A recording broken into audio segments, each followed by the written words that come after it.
আমাদের দেশের research and development খাতে যে বাজেট রাখা হয় সেটা মোট জিডিপির 1%-ও কম। জাপান, সাউথ কোরিয়া, ইউএসএ এদের কাছে তো আমাদের নাম্বারটা টোটাল কিন্ডারগার্টেন লেভেলের। রিসার্চে ইনভেস্ট করবেন না, ল্যাবে ইনভেস্ট করবেন না, ট্রেনিং ইনভেস্ট করবেন না, কিন্তু আপনি সায়েন্টিফিক ব্রেক থ্রু চাইবেন। আমাদের সোসাইটির ভিতরে একটা ভয় ঢুকে আছে যে রিস্ক নিলে ফেল করবো, রিস্ক নেওয়া যাবে না। আর এই ভয়টা আমাদের ডিএনএর খুব ডিপে চলে গেছে। কিন্তু আমাদের দেশে হলে তাকে প্রশ্ন করা হতো, এত পাগলামি করে কি হবে? বাংলাদেশে প্রতি বছর 15,000-এরও বেশি ইঞ্জিনিয়ার গ্র্যাজুয়েট হয়, কিন্তু এদের মধ্যে কয়জনকে আপনি দেখেছেন বিশ্বের টপ 100 সায়েন্টিফিক ব্রেকথ্রু লিস্টে? দেখেননি নিশ্চয়ই। এরা এমনই ইঞ্জিনিয়ার, রাস্তা একবার তৈরি করার সাথে সাথে 1 বছরের ভেতরে আবার তৈরি করা লাগে। কিন্তু দেখুন হার্ডিস ব্রিজ, ব্রিটিশরা 100 বছর আগে সেই হার্ডিস ব্রিজ তৈরি করেছে, এখনো কিচ্ছু হয়নি, হয়তো আগামী 100 বছর এভাবেই কেটে যাবে। আমরা বাঙালিরা একসময় বিশ্বজয় করেছি। স্যার জগদীশ চন্দ্র বসু, যিনি পদার্থবিদ্যা এবং উদ্ভিদ বিজ্ঞানে গবেষণার জন্য বিখ্যাত, বলা হয়ে থাকে তিনি নাকি মার্কনির আগে রেডিও তরঙ্গ ধরতে পেরেছিলেন। গাছের যে প্রাণ আছে সেটা তিনি আবিষ্কার করেছেন। ডক্টর সত্যেন্দ্রনাথ বসু, যিনি বিজ্ঞানী আইনস্টাইনের সাথে গবেষণা করে পৃথিবীব্যাপী খ্যাতি অর্জন করেছিলেন। তার বোসন কণার তত্ত্ব, যেটাকে ঈশ্বর কণা নামে বলা হয়, এবং বোস আইনস্টাইন স্ট্যাটিস্টিক্সের কারণে তিনি অমর থাকবেন। ডক্টর মোহাম্মদ কুদরাতি খুদার নাম তো শুনেছেন, তিনি ছিলেন বিখ্যাত রসায়নবিদ। 102টারও বেশি গবেষণা প্রবন্ধ ছিল তার। আর এক বিখ্যাত রসায়নবিদ প্রফুল্ল চন্দ্র রায়, অর্থনীতিবিদ অমর্ত্য সেন, এরাই তো বাঙালিদেরকে বিশ্বের দরবারে চিনিয়েছেন। বর্তমানেও অনেক বিখ্যাত মানুষ আছেন যারা বাংলাকে বিশ্বের দরবারে তুলে ধরছেন। এমনই একজন হচ্ছেন ডক্টর আতাউল করিম। ইনি বিখ্যাত হচ্ছেন চুম্বকীয় ট্রেন আবিষ্কার করার জন্য। এমনই একজন ডক্টর জামাল উদ্দিন, যিনি বৈদ্যুতিক সোলার উদ্ভাবন করেছেন। তবে ডক্টর আতাউল করিম এবং ডক্টর জামাল উদ্দিন এরা দুইজনই হচ্ছে আমেরিকার এক ইউনিভার্সিটির টিচার। বাংলাদেশে বাস করে বিজ্ঞানী হয়েছেন, গবেষণা করেছেন এমন একজন হচ্ছেন ডক্টর মাকসুদুল করিম। তিনি পাঠের জিনোম তত্ত্ব আবিষ্কার করেছেন। জিনোমিক্স এবং বায়োইনফরমেটিক্সে তার ভীষণ অবদান। তাছাড়া কিছু লিভিং লেজেন্ড এখনও আছেন, যেমন ডক্টর ফেরদৌসি কাদরি, তিনি ইমিউনোলজি এবং টিকা গবেষক। আছেন ডক্টর সেলিমুল হক, তিনি ক্লাইমেট গবেষক। তাছাড়া ডক্টর মোহাম্মদ ইউনুসের নাম তো সবাই শুনেছেন, তার প্রদান করা 3.0 তত্ত্ব তো পৃথিবী বিখ্যাত। আমি একটা জিনিস খেয়াল করলাম, যখন আমি এই রিসার্চটা করছিলাম তখন খেয়াল করলাম যে বেশিরভাগ বিজ্ঞানীগুলোই মুক্তিযুদ্ধের আগে জন্মেছে। মুক্তিযুদ্ধের পরে খুব বেশি জ্ঞান বিজ্ঞান চর্চা সম্ভবত হয়নি। আপনি একটু গুগল করে দেখবেন। আমার ধারণা মুক্তিযুদ্ধের আগে আমরা যেমন বিজ্ঞানী গবেষক জন্ম দিয়েছি, আমাদের দেশ থেকে মুক্তিযুদ্ধের পরে সবথেকে বেশি জন্ম নিয়েছে রাজনীতিবিদ। হ্যাঁ, এর ভেতরে আপনি বলবেন আমাদের তো ট্যালেন্ট আছে, আমরা ভালো ভালো ট্যালেন্ট পাঠাই গুগলে নাসাই, এটা সঠিক, কিন্তু তারা আসলে যায় সম্পূর্ণ পেটের দায়। এ দেশের উন্নতি হবে, এ দেশ আগায় যাবে, এই ধরনের কোনো গবেষণা বৈজ্ঞানিক প্রবন্ধ তারা লেখে না, কাজ করে না। বাট প্রশ্ন হলো আমরা কেন পিছিয়ে আছি? একদিকে দেখুন আমেরিকার সিলিকন ভ্যালি, চীনের শেনজেন, ইন্ডিয়ার বেঙ্গালুরু, আর আমাদের দেশের ল্যাবে তো ইকুইপমেন্টই নাই। এটা বলতে খারাপ লাগে, লজ্জাও লাগে, বাট লজ্জা পেয়ে এড়িয়ে গেলে তো চলবে না। চলুন আজকে একটু ডিপ ডাইভ করি। আচ্ছা, ছোটোবেলায় আপনাকেও নিশ্চয়ই বলা হয়েছিল বড় হও, পড়াশুনো করো, ডাক্তার ইঞ্জিনিয়ার হও, নাহলে বিসিএস ক্যাডার হও, তবেই তুমি সফল হবে। সায়েন্সে পড়াশোনা করো ঠিক আছে, সায়েন্স মানে রিসার্চ না, ইনোভেশন না, প্রবলেম সলভিং না, এগুলো সবই হচ্ছে সায়েন্স ফিকশন মুভির জিনিস। তোমাকে শুধু পাস করতে হবে। আমার একজনের কথা মনে আছে যে বিজ্ঞান মেলায় সোলার পাওয়ার্ড ওয়াটার পিউরিফায়ার বানিয়েছিল, কিন্তু ফ্যামিলিতে কেউ তাকে বাহবা দেয়নি, বরং খাবার টেবিলে তাকে জিজ্ঞাসা করা হয়েছিল এমবিবিএস ফর্ম ফিল আপ করেছ? আমার মনে হয় creativity died a silent death that day. So what's is going wrong hair?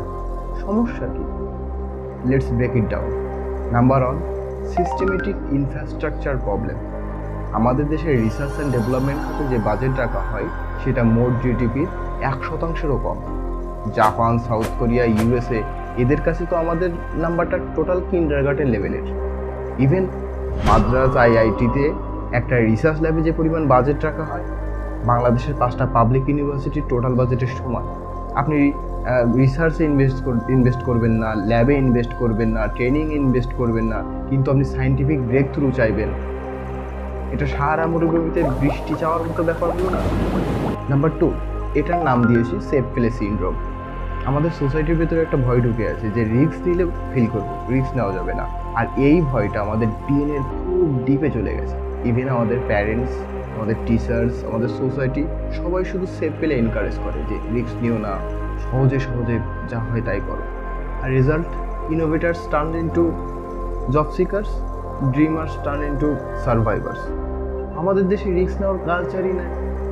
ফিনল্যান্ডে 70% teenagers চিন্তা করে যে তারা একটা স্টার্ট আপ দেবে। আর বাংলাদেশের টিনেজার্সরা চিন্তা করে তারা একটা চাকরি নেবে, কোনোভাবে একটা চাকরি জাস্ট হলেই হয়েছে, আর কিচ্ছু চায় না, তারপর একটা বউ। এবং নাম্বার 3 যে সমস্যাটা আমার মনে হয়েছে সেটা হচ্ছে রেকগনিশন এবং ইকোসিস্টেম গ্যাপ। ইলন মাস্ক, সবাই তো নিশ্চয়ই চেনেন। ইলন মাস্ক সেই দেশে হচ্ছে ন্যাশনাল হিরো, কিন্তু আমাদের দেশে হলে তাকে প্রশ্ন করা হতো এত পাগলামি করে কি হবে। We don't celebrate disruption, we celebrate conventional success. We don't invest in ideas, we invest in safe bets.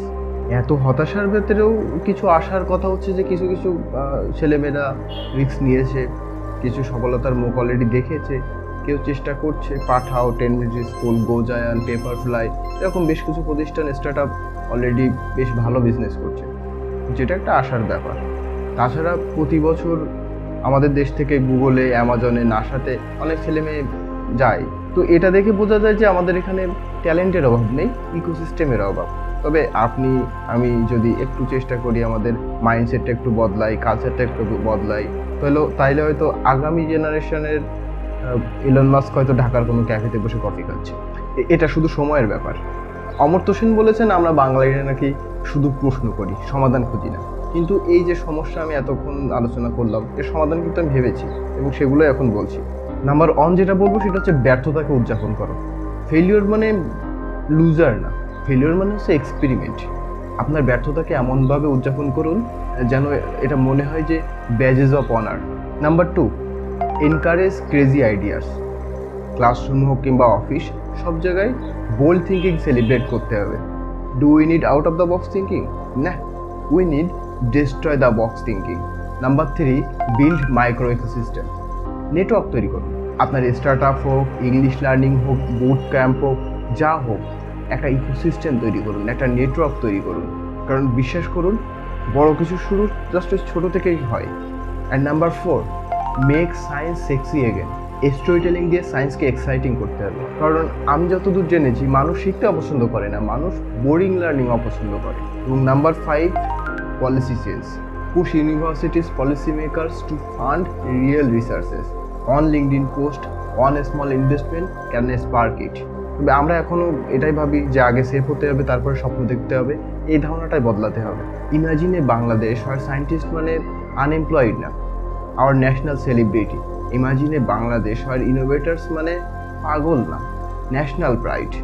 It's possible, it starts with us. After all ভবিষ্যৎও তৈরি হয় আজকের কাজ দিয়ে না। অ্যান্ড ট্রাস্ট মি, যদি একটু সাহস করি, একটু মাথা উঁচু করি, the next chapter of global innovation might just be written in Bangla. দেখা হচ্ছে পরের ভিডিওতে, সেই পর্যন্ত ভালো থাকবেন।